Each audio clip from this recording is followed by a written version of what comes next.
Hi friends, welcome back. PM Modi's Brunei visit. दुनिया के अजीब देश पहुंचे मोदी। हाँ, मैंने तो कभी नाम ही भी नहीं सुना ये वाला। कहाँ है ये देश? सोने की गाड़ी में करेंगे सवारी हैं, और वहां पे कोई सुल्तान भी है। ये कौन सी जगह है? बहुत अमीर है। अच्छा, मैं तो पता ही नहीं है। ओह अच्छा, चलो देखें यार। वीडियो शुरू करते हैं। वीडियो शुरू करने से पहले अगर आप चैनल पर नए हो और आपने अभी तक सब्सक्राइब नहीं किया तो जल्दी से पहले सब्सक्राइब के बटन और बेल आइकन को क्लिक कर लो ताकि आपको हमारे सारे न्यू वीडियोस के नोटिफिकेशन मिल जाए जैसे हम अपलोड करें। अगर आपको वीडियो पसंद आता है प्लीज लाइक एंड शेयर। चलिए शुरू करते हैं। सोने की गाड़ी में प्रधानमंत्री नरेंद्र मोदी पहली बार एक ऐसे देश पहुंचे हैं जिसे दुनिया बहुत अजीब मानती है। क्यों? इस मुस्लिम देश के सुल्तान के पास 7,000 कारों का कलेक्शन है, सोने से जड़ा विमान और 50 अरब से भी ज्यादा कीमत का महल है। यहाँ के सुल्तान ही देश के प्रधानमंत्री, विदेश मंत्री, वित्त मंत्री, रक्षा मंत्री हैं। वही है ना, ये देश भारत के लिए रणनीतिक और कूटनीतिक खजाना है। और अब इसी देश के सुल्तान ने पीएम मोदी को न्योता भेजा। पीएम मोदी पहुंच भी गए। वाह। जिस देश की हम बात कर रहे हैं वो देखने में तो किसी एंगल से राजा लगता ही नहीं है। सब उसका है, संबंधों को बढ़ाने के लोगों की जान भी उसके हाथ में है। पीएम मोदी ही वो पहले प्रधानमंत्री हैं जिन्होंने बायलैटरल संबंधों को मजबूत करने के लिए ब्रुनेई में कदम रखा है। इस वीडियो में हम आपको पीएम मोदी की कूटनीति, ब्रुनेई का रणनीतिक महत्व और इस देश की रईसी दिखाएंगे। पीएम मोदी ब्रुनेई के सुल्तान हाजी हसनल बोल्किया के निमंत्रण पर इस देश के दौरे पर हैं। ब्रुनेई भारत की ईस्ट पॉलिसी और मलेशिया के पास विजन के लिहाज से बेहद महत्वपूर्ण है। आप ब्रुनेई की लोकेशन देखिए। ये साउथ चाइना सी में सबसे महत्वपूर्ण जगह पर स्थित है। साउथ चाइना सी में पेट्रोलियम और नेचुरल गैसों का भंडार है। साउथ चाइना सी दुनिया के सबसे व्यस्त समुद्री रूट। तो इसको डर नहीं है चाइना से? दुनिया के आधे से ज्यादा ऑयल टैंकर और मर्चेंट शिप्स इसी रास्ते से गुजरते हैं। इसी समंदर में दुनिया की 30% मछलियां और कोरल पाए जाते हैं। इसीलिए पूरे के पूरे साउथ चाइना सी को चीन अपना बताता है। इसी के चलते फिलीपींस, मलेशिया, इंडोनेशिया, ब्रुनेई और वियतनाम जैसे छुटकू सब बीच में उसके। मगर भारत अब इन सभी मलेशिया में लगा रहा है। फिलीपींस भारत से ब्रह्मोस मिसाइल खरीद चुका है और वियतनाम के प्रधानमंत्री कुछ समय पहले ही पीएम मोदी से मुलाकात करके गए हैं। और अब तो खुद पीएम मोदी ब्रुनेई पहुंच गए हैं। साउथ चाइना सी में चीन को घेरने के लिए ब्रुनेई भारत के लिए बेहद महत्वपूर्ण। उसका बेटा पीछे। आप अंदाजा लगाइए कि अगर भारत और ब्रुनेई के बीच कोई डिफेंस डील साइन हो जाती है तो इस देश में भारत के लड़ाकू जहाज और युद्ध पोत आकर खड़े हो सकते हैं। हो जाए साउथ चाइना सी के मजा ही आ जाए। भारत पहले से ही ब्रुनेई से हाइड्रोकार्बन्स आयात करता है। अच्छा। इसके अलावा पीएम मोदी प्राकृतिक गैस की आपूर्ति को बढ़ाने के लिए भी ब्रुनेई से बात कर सकते हैं। बताया जा रहा है कि पीएम मोदी ब्रुनेई के सुल्तान बोल्किया और शाही परिवार के अन्य सदस्यों से मुलाकात करेंगे। क्या पता ब्रुनेई के सुल्तान पीएम मोदी को अपना महल और गाड़ियों का कलेक्शन भी दिखाएंगे। ब्रुनेई के सुल्तान दुनिया के सबसे अमीर लोगों में शुमार है।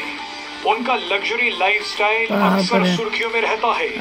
ब्रुनेई के सुल्तान के पास Ferrari, Lamborghini, Porsche, Bentley, Rolls Royce, Mercedes, BMW, Jaguar और लैंड रोवर जैसी सैकड़ों गाड़ियां हैं। कई लोग तो दावा करते हैं कि ब्रुनेई के सुल्तान के पास 7,000 गाड़ियां हैं। इनमें से कई गाड़ियों पर सोने की प्लेटिंग है।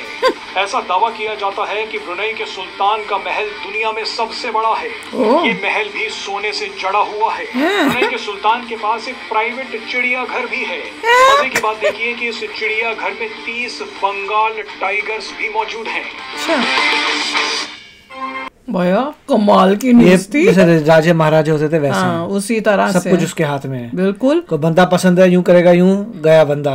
वैसा हिसाब है, जो मनाए वो करा, पूरा अपना राज है। इससे डेंजरस जगह नहीं है रहने के लिए। पर एक बात है, दिखा रहे इतना अमीर, और जब मैंने देखा पतलू सा टुकड़ों सा, मैंने कहा ये ऐसे लग रहा है कि कोई ये बेचारा कहाँ अमीर होगा। अगर कोई इसको राजा को ऐसी नॉर्मल जगह पे ऐसी आम इंसान की तरह देखे तो लगेगा बेचारे के पास खाने को भी कुछ नहीं है।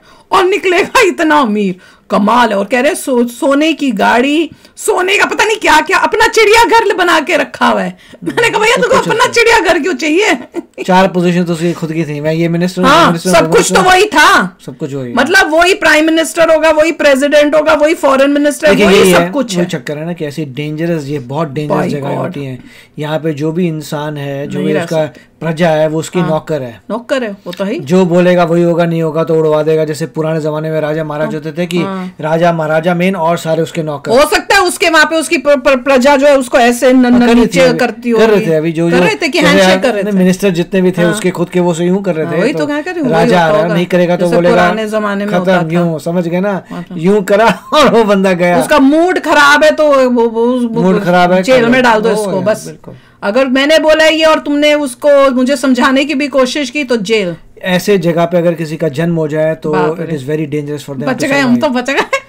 मतलब नहीं पैदा बेचारा, नहीं मैं कह रही हूँ उन वहां पे ऐसे प्रजा पैदा हुआ तो भैया गए, पर अगर उसके बच्चा पैदा होके बैठ हो तो फिर ऐशी ऐश होगी, है होगी ना।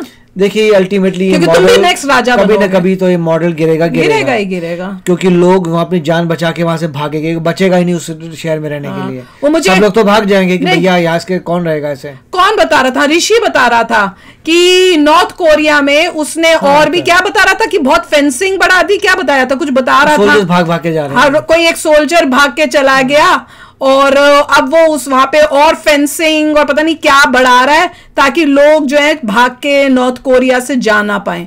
मतलब लोग जो होते हैं, क्योंकि नॉर्थ कोरिया से बाहर भागना होता है, पहले वो सोल्जर बनते हैं, जब वॉर में जाते हैं तो आस क्रॉस करके चले जाते हैं और वापस ही नहीं आते कि हम नहीं आ रहे। मुझे बता रहा था कुछ, तो मैंने तो मुझे पूरी बात याद नहीं है तो मैं हंस रही थी बड़ा। मैंने यहाँ पर भी ऐसा ही है, बट उसकी कई बार न्यूज आती रहती है कि ये खरीद लिया, वो खरीद लिया, बहुत अमीर है, जरा सी जगह है, वहां पे ऐश करता है। That's what it is. ये देखो भैया, और मोदी जी को उसने क्यों बुलाया, घबरा गया कि मेरा पैसा चले जाएगा, मोदी जी आएंगे, कुछ वेपन्स देंगे, कुछ करेंगे, चाइना से काउंटर कर पाऊंगा, इसलिए उसने बुलाया। और इन्वेस्टमेंट्स थोड़ी वेपनरी वाली में। और इंडिया के पास अभी अनफॉर्चुनेटली एक ही टेक्निक होती है कि इंपोर्ट इंक्रीज कर देंगे जी, आपसे और खरीद लेंगे। वो कहेगा अच्छा मैं तो और अमीर होने वाला हूँ, इतना तुम माल खरीदोगे, ग्रेट आओ और मुझसे माल खरीदो। हमें खरीदना चाहिए एक्सपोर्ट का। अब नहीं, पर इससे फायदा होगा, क्या फायदा होगा कि हम तो ले रहे हैं इनसे दूसरी चीजें जैसे पेट्रोल वेट्रोल, पर अब हम देंगे वेपन, और वेपन में तो सबसे ज्यादा फायदा होता है। तुम मतलब उनसे चीजें लोगे, उसमें एक वेपन दोगे, सारा उस जो आपने लिया उसका पैसा वसूल हो जाएगा। एक का दे देंगे मिसाइल, उसे बोलेंगे गोल्ड प्लेटिंग वाले रख ले, ब्रह्मोस दे देते हैं। ब्रह्मोस खरीदेगा, उसमें गोल्ड प्लेटिंग करवाएगा, अपना नाम लगाएगा कि गोल्ड प्लेटेड है। गोल्ड प्लेटिंग को ज्यादा ही शौक है ना हर चीज का। जहाँ पे फटना होगा वो लोग बोल रहे होंगे कि भैया पहले यहाँ से भाग जाएंगे, फाड़ दे, फिर तेरा गोल्ड प्लेट निकाल ले। तो कह रही थी नहीं मैं कह रही हूँ चाइना कहेगा हाँ फेंको मेरे ऊपर ये ब्रह्मोस गोल्ड का भरा हुआ, ताकि जब वो फटेगा तो गोल्ड मिलेगा, फिर हम वो गोल्ड यूज करेंगे। चाइना भी कहेगा फेंको, पहला ऐसा देश होगा जिसको वो कहेगा मैं सबसे पहले, चाइना कहेगा इसी पे अटैक करता हूँ ताकि ये सोने का सोना तो मिलेगा। चलो यार, पर दिस इज अमेजिंग कि मोदी जी वहां पे गए हैं, जिसकी जो जगह मैंने सुनी भी नहीं थी और जहाँ पे इतना अमीर राजा है वहां गए हैं। तो चलो आप भी शेयर करना अपने थॉट्स। चलते हैं, मिलेंगे नेक्स्ट वीडियो में बहुत ही जल्द। Till then take care and bye bye. तो अगर आप मेरे इस चैनल पे नए हो तो जल्दी से सब्सक्राइब के बटन को हिट करो और बेल आइकन को क्लिक करो, ताकि आपको मेरा जब नया वीडियो मैं लगाऊं आपको उसके बारे में जल्दी से पता चल जाए।